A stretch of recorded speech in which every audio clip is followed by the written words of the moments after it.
हाय, कैसे हैं?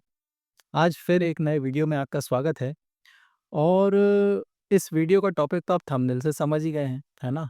तो इस वीडियो में मैं इस बात पे चर्चा करूँगा आपसे, आपको समझाने का प्रयास करूँगा कि बहुत सारे लोग, बहुत सारे फिस्टुला के जो पेशेंट हैं, वो क्षार सूत्र जो है वो उनको एडवाइस हो गया है ना? लेकिन फिर भी वो प्रोसीजर कराने के लिए रेडी नहीं हो पा रहे हैं, है ना? क्या कहना चाहिए कि एक तरह से वो तैयार नहीं हो पा रहे हैं, अपने आप को मना नहीं पा रहे हैं कि क्षार सूत्र कराने जाना। ये बिल्कुल उसी तरह है जैसे कि उदाहरण के लिए, जैसे कि दाँत में मतलब कीड़े पड़ गए या कोई कैविटी है ना, अब डेंटिस्ट ने कहा है कि अब ये दाढ़ को आपको निकलवाना पड़ेगा, है ना? तो अब आप ये सोच के घबरा रहे हैं कि डेंटिस्ट के पास जाएँगे, इंजेक्शन लगेगा, दाढ़ निकलेगी, फिर दूसरा लगेगा। एक एंग्ज़ायटी, एक घबराहट होती है ना? तो बहुत सारे लोग इसीलिए प्रोसीजर को नहीं करा पा रहे हैं। एडवाइस हो गया है क्षार सूत्र कि हाँ भाई फिस्टुला डायग्नोस हो गया है, फिस्टुला इस तरह का है, इस ग्रेड का है और इतने दिन चलेगा और इतने दिन में ठीक हो जाएगा। लेकिन बहुत सारे लोग जो हैं वो निर्णय नहीं ले पा रहे हैं कि क्षार सूत्र कराना है क्योंकि अगेन वो दिमाग में वो प्रोसेस चलता है ना कि यार क्षार सूत्र होगा, तो शून्य करने का इंजेक्शन लगेगा, तो दर्द होगा, फिर उसके बाद क्या होगा, फिर उसके बाद क्या होगा? तो ये और ये जो है ये मैं अपने मर्ज़ी से मैं टॉपिक नहीं बता रहा हूँ। ये मेरे वीडियोज़ के पुराने नए कितने भी वीडियोज़ हैं, उसमें बहुत सारे कमेंट्स इसी तरह के हैं कि मुझे क्षारसूत्र एडवाइस हो गया है, पर मैं क्या करूँ? मैं कितने दिन रुक सकता हूँ? क्या मेरे पास कुछ समय है ना? बहुत सारे लोग क्या है, ऐसे टाइम बाय करने की कोशिश करते हैं ना, कि जैसे फिस्टुला की कोई दवा मिल जाए, तो कुछ दिन हमारे टल जाएँ मतलब आज ना कराना पड़े ऑपरेट मतलब क्षारसूत्र ना कराना पड़े, कुछ दिन और चल जाए, कुछ दिन और चल जाए, 2-3 महीने और चल जाए, 6 महीने और चल जाए। 6 महीने कट गए तो उन्होंने कहा यार 6 महीने और चल जाए, कोई एक ऐसी दवा मिल जाए जिससे ये काम चलता रहे बस क्षारसूत्र या किसी भी प्रकार का जो प्रोसीजरल ट्रीटमेंट है फिस्टुला में, वो ना कराना पड़े। ये बहुत लोगों के मन में एक मतलब क्या कहना चाहिए उसको? संशय है और थोड़ा-सा डर भी लगता है कराने से ना, तो मैं इस वीडियो में आपको यही बताने वाला हूँ कि देखो इस तरह से सोचने से नुकसान है ना? इस तरह से आप सोचोगे तो आपको नुकसान हो जाएगा। क्योंकि देखो क्या है, फिस्टुला जो है वो कभी भी रुकता नहीं है ना? यदि आपको फिस्टुला हो गया है, तो वो कभी रुकता नहीं है। उसकी गति धीमी या तेज़ हो सकती है ना? वो धीरे भी चल सकता है, वो तेज़ी से भी बदल सकता है। लेकिन वो रुकता नहीं है ना? तो जैसे मान लो आप कोई मेडिकेशन कर भी रहे हो या कोई दवा कहीं से आपने ले ली है, डॉक्टर साहब ने कोई दवा आपको फिस्टुला के लिए लिख दी है और आप कर रहे हैं और आपको उससे अच्छा लग रहा है, थोड़ा बहुत आपको तकलीफ कम हो रही है, लेकिन इसका मतलब ये नहीं है कि वो रुक गया है ना? फिस्टुला धीरे, धीरे, धीरे, धीरे, धीरे, धीरे अंदर ही अंदर चलता रहता है। मेरी बात को समझ रहे हो आप? है ना? तो वो बढ़ेगा, ठीक है? उसकी गति धीमी हो सकती है, लेकिन वो बढ़ेगा और इसका कोई नियम नहीं है कि मैं कितने दिन रुक सकता हूँ, है ना? जैसे मान लो क्षारसूत्र एडवाइस हो गया, अब पेशेंट का मतलब किस तरह से सोचते हैं कि डॉक्टर साहब 15 दिन रुक सकते हैं क्या? 1 महीने रुक सकते हैं क्या? 2 महीने रुक सकते हैं क्या? या 4-6 महीने रुक सकते हैं क्या? तो देखो इस तरह की चीज़ों का कोई जवाब नहीं होता, है ना? और फिस्टुला का कोई नियम नहीं है कि ये 10 दिन में कितना होगा, 15 दिन में कितना होगा, 1 महीने में कितना होगा, 6 महीने में कितना होगा। उसकी गति का कोई नियम नहीं है। वो कितनी भी तेज़ी से बढ़ सकता है और कितना भी धीमे चल सकता है ना? वो फिस्टुला का कोई भरोसा नहीं, इतना ज़्यादा वो मतलब चंचल कहना चाहिए कि वो रातों-रात इतना बिगड़ सकता है कि आपको इमरजेंसी में ट्रीटमेंट कराना पड़ जाए। ये संभावना तक है उसमें। और अंदर कितना बढ़ सकता है, कितना कॉम्प्लिकेट हो सकता है, इसकी कोई सीमा नहीं है फिस्टुला की। और इसका कोई नियम नहीं है निर्धारित करने का कि मैं कोई गणित लगा के आपको बता पाऊँ कि ये इस गति से बढ़ेगा, ऐसा नहीं है। फिस्टुला अंदर से कॉम्प्लिकेट हो सकता है, उसकी ब्रांचेज़ बन सकती हैं। एक ट्रैक है, तो हो सकता है 15 दिन, 20 दिन, 1 महीने में दूसरा ट्रैक डेवलप हो जाए। हो सकता है 6 महीने में कोई एब्सेस कैविटी बन जाए, वहाँ पे पस कलेक्शन हो जाए। हो सकता है कि फिस्टुला अगर नीचे का है, लेकिन टाइम यदि आपने उसमें बिता दिया तो हो सकता है वो फिस्टुला सुप्रालेविटर हो जाए, है ना? हो सकता है वो फिस्टुला ट्रांसस्फिंक्टरिक भी बदल जाए, इंटरस्फिंक्टरिक से ट्रांसस्फिंक्टरिक हो जाए। हो सकता है सुpraलेवेटर हो जाए, इस तरह के केसेस होते हैं ना, ऐसे केसेस मैंने देखे हैं जिसमें डिले के कारण प्रॉब्लम हो गई है और कॉम्प्लिकेट हो गया फिस्टुला।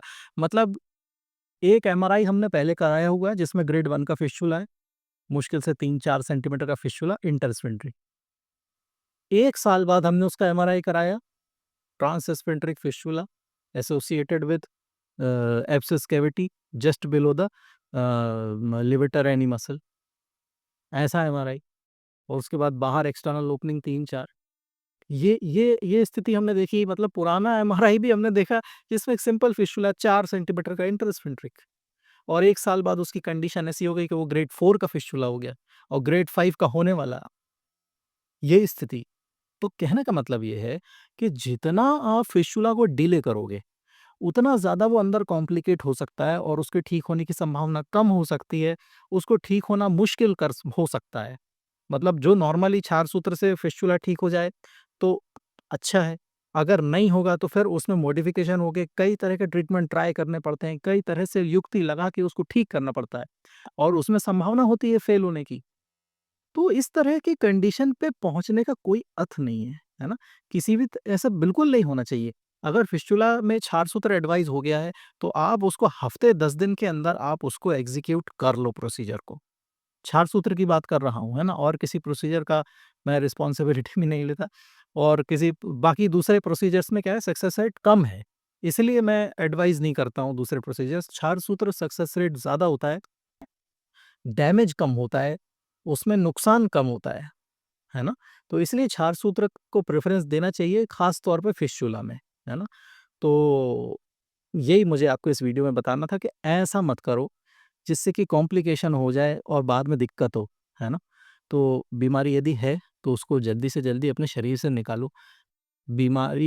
शरीर को बीमारी का घर बनाने से बहुत सारे नुकसान हैं और ख़ास तौर पे जो मोशन का रास्ता है ना, वो शरीर के दूसरे अंगों से बिल्कुल भिन्न है। मैं हमेशा अपने कई वीडियो में मैंने इस तरह की बात कही है कि मोशन का रास्ता शरीर के दूसरे अंगों से बिल्कुल भिन्न है और मोशन के रास्ते की बीमारियां शरीर के दूसरे अंगों में होने वाली बीमारियों से पूर्णतः भिन्न है और बिल्कुल आप उनसे उनका कंपैरिजन नहीं कर सकते। और दूसरे जगह तो चलो ठीक है, बीमारी है, फोड़ा है तो अपन संभाल लेते हैं, कोई बात नहीं, हाथ पांव बांध लिए, पट्टी बांधी, वो अलग चीज। लेकिन मोशन के रास्ते में अगर कोई प्रॉब्लम हो जाए, सर्जिकल प्रोसीजर, मतलब उसमें कोई क्षार सूत्र कराना पड़े, तो कितनी दिक्कत होती है। मैं नहीं चाहता कि कोई भी मरीज़, देखो, इत्तेफ़ाक से अगर कोई चीज़ बढ़ी तो उसमें कुछ कर कर नहीं सकते, ठीक है, हो गया, इत्तेफ़ाक से बढ़ गई कोई बात नहीं। लेकिन अपने हाथ से गलती अपने को नहीं करना है, ये बहुत इम्पोर्टेंट है ना? इस तरह से अपने को नहीं करना कि आप बैल मुझे मार, मतलब रास्ते से चल रहे हो और नंदी महाराज बगल में जा रहे हैं और आप नंदी महाराज से कह रहे हो कि नंदी महाराज मुझे मार दो या बैल मुझे मार दो या गाय मुझे मार दो, ऐसा ये करना ठीक नहीं, है ना? तो इस वीडियो में मुझे आपको यही बताना था क्योंकि बहुत सारे क्वेश्चन उसमें इकट्ठा हो गए थे और बहुत सारे यही क्वेश्चन हो रहे थे कि डॉक्टर साहब हम 1 महीने रुक सकते हैं क्या? 15 दिन रुक सकते हैं क्या? 2 महीने रुक सकते हैं, 3 महीने रुक सकते हैं, 6 महीने रुक सकते हैं, साल भर रुक सकते हैं, बहुत तरह के क्वेश्चन है ना? और मेरे जो विदेश के जो मेरे मरीज़ हैं फिस्टुला के, वो तो ख़ैर उनको आने का प्लान करना पड़ता है, तो वो सारे के सारे मेरे से फ़ोन पे कंसल्ट तो कर लेते हैं, एमआरआई रिपोर्ट वगैरह भी मैं उनकी देख लेता हूँ। लेकिन उनको आने का प्लान करना पड़ता है और उनका प्लान जो है वो 1-1 साल पहले का चलता है ना? उनको पूरा प्लान करना पड़ता है, मान लो यूएस से कोई आ रहा है या नीदरलैंड से कोई इस तरह के, मतलब नेपाल-लेपाल तो चलो अपना बांग्लादेश बगल में है। लेकिन इस तरह की जो वेस्टर्न कंट्रीज़ है वहाँ से आने में समय लगता है। तो ये भी एक क्वेश्चन था कि डॉक्टर साहब क्या मैं 6 महीने बाद इंडिया आने वाला हूँ, तो क्या मैं 6 महीने फिस्टुला को रोक सकता हूँ? है ना?